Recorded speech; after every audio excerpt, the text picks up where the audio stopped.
Hi friends, ನಮಸ್ತೆ. Welcome to my channel. ಇವತ್ತು ಬಂದುಬಿಟ್ಟು ITPL ಊಡಿ ಈ ಲೊಕೇಶನಲ್ಲಿ ಯಾರೆಲ್ಲ ಇದ್ದೀರಾ ನೀವು ಬಂದು ಜಾಯಿನ್ ಮಾಡ್ಕೊಳ್ಳಿ ಅಂತ ಹೇಳ್ತೀನಿ. ಇದರಲ್ಲಿ ಬಂದು ಫ್ರೀ ಜಾಯ್ನಿಂಗ್ ಇರುತ್ತೆ, ನಿಮ್ಗೆ ಏನು ಚಾರ್ಜಸ್ ಇರಲ್ಲ, ಫಾರ್ಮ್ ಚಾರ್ಜಸ್ ಸಹ ನಿಮಗೆ ಇರಲ್ಲ. ಫ್ರೀ ಜಾಯ್ನಿಂಗ್ ಇರುತ್ತೆ, ಫ್ರೀ ರೂಮ್ ಇರುತ್ತೆ, 3 ಟೈಮ್ ನಿಮಗೆ ಬಂದುಬಿಟ್ಟು ಫುಡ್ಡು ಫ್ರೀ ಇರುತ್ತೆ.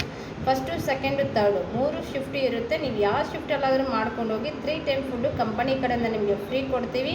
ಆ್ಯಂಡ್ ರೂಮು ಫ್ರೀ ಕೊಡ್ತೀವಿ. ಮಲ್ಕೊಳ್ಳೋದಕ್ಕೆ ಬಂದುಬಿಟ್ಟು ಕಂಪನಿ ಕಡೆಯಿಂದ ಮಂಚ ಫೆಸಿಲಿಟಿ ಕೂಡ ಇದೆ. ನೀವು ಕಟ್ಟಲ್ ಮೇಲೇ ನೀವು ಮಲ್ಕೊಳ್ಬೋದು. ಓಕೆನಾ?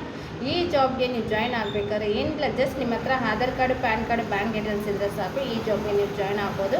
ಯಾವತ್ತಿನ ದಿನ ಬರ್ತೀರ ಅವತ್ತಿನ ದಿನ ಡೈರೆಕ್ಟಾಗಿ ನಿಮಗೆ ಕಂಪನಿ ಲೊಕೇಶನ್ಗೆ ಕಳಿಸ್ಕೊಡ್ತೀವಿ. ಇದರಲ್ಲಿ ಏನೂ ಇರಲ್ಲ, ಜಸ್ಟ್ ಫ್ಯಾಕ್ಟ್ರಿಯಲ್ಲಿ ಹೆಲ್ಪರ್ ಕೆಲಸ ಇರುತ್ತೆ. ಏನು ಕೆಲಸ ಹೇಳ್ತಾರೋ ಆ ಕೆಲಸ ಮಾಡ್ಕೊಂಡೋದ್ರೆ ಸಾಕು. ESI ಕಟ್ಟಾಗಿ ನಿಮಗೆ 16,000 ರೂಪಾಯಿ ಟೇಕ್ ಹೋಮ್ ಸ್ಯಾಲ್ರಿ ಸಿಗುತ್ತೆ. ಸ್ಯಾಲ್ರಿ ಬಂದುಬಿಟ್ಟು 7ನೇ ತಾರೀಕಿಂದ 10ನೇ ತಾರೀಕೊಳಗಡೆ ನಿಮಗೆ ಸ್ಯಾಲ್ರಿ ಸಿಗುತ್ತೆ. ನಿಮಗೆ ಏನಾದರೂ ಅಡ್ವಾನ್ಸ್ ಏನಾದರೂ ಅವಶ್ಯಕತೆ ಇದೆ ಅಂತಂದರೆ 15 ಡೇಸ್ ವರ್ಕ್ ಮಾಡಿದ್ಮೇಲೆ ನಿಮಗೆ ಅಡ್ವಾನ್ಸು ಸಿಗುತ್ತೆ.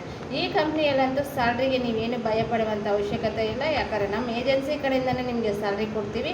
ಯಾವುದೇ ಕಾರಣಕ್ಕೂ ನಿಮಗೆ ಫೇಕ್ ಅಂತೂ ಆಗಲ್ಲ. ಸೇಮ್ ಡೇನೇ ಬರ್ತೀರಾ, ಸೇಮ್ ಡೇನೇ ಜಾಯ್ನಿಂಗ್ ಕೊಡ್ತೀವಿ.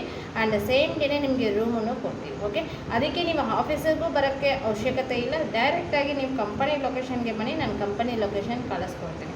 ನೀವು ಕಾಲ್ ಮಾಡಿ ನನಗೆ ಏನು ಜಾಬ್ ಬೇಕು ಅಂತ ನೀವು ಹೇಳಿದ್ರೆ ನಾನು ಅದ್ರ ಮೇಲೆ ನಾನು ನಿಮಗೆ ಕೊಡ್ತೇನೆ.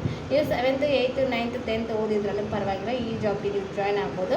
ಏಜ್ ಮಾತ್ರ 42 ಒಳಗಡೆ ಇದ್ದರೆ okay. Any languages okay. Only male ಕ್ಯಾಂಡಿಡೇಟ್ಗೆ ಅಷ್ಟೇ ಇವಾಗ ಪ್ರೆಸೆಂಟ್ ವೇಕೆನ್ಸಿ ಇರೋದು. ಫೀಮೇಲ್ಗೆ ಬಂದರೆ ವಿಡಿಯೋ ಬರುತ್ತೆ, ನೋಡ್ಕೊಂಡು ಕಾಲ್ ಮಾಡ್ಕೊಳ್ಳಿ. ಏನು ಜಾಬು ಅಂತ ಕಾಲ್ ಮಾಡಿ ಕೇಳಿಬಿಡಿ. ಆ್ಯಕ್ಚುಲಿ ತುಂಬ ವೀಡಿಯೋಸ್ ಹಾಕಿದ್ದೀನಿ ನಾನು. ಫ್ರೀ ಜಾಬು ಇದೆ, ಪೇ ಜಾಬು ಇದೆ. ನಿಮ್ಗೆ ಏನು ಜಾಬಲ್ಲಿ ನಿಮಗೆ ಲೈಕ್ ಆಗುತ್ತೋ ಆ ಜಾಬಲ್ಲಿ ಬಂದು ಜಾಯ್ನ್ ಮಾಡ್ಕೊಳ್ಳಿ ಅಂತ ಹೇಳ್ತಾರೆ. ಇದೇ ಥರ ಹೊಸ ವಿಡಿಯೋ ಬರ್ತಾ ಇರುತ್ತೆ, ನೋಡ್ಕೊಳ್ಳಿ. ಮತ್ತು ಇಂಕ್ರಿಮೆಂಟ್ನೂ ಆಗುತ್ತೆ ಆಫ್ಟರ್ 3 ಮಂತ್ ಆದಮೇಲೆ.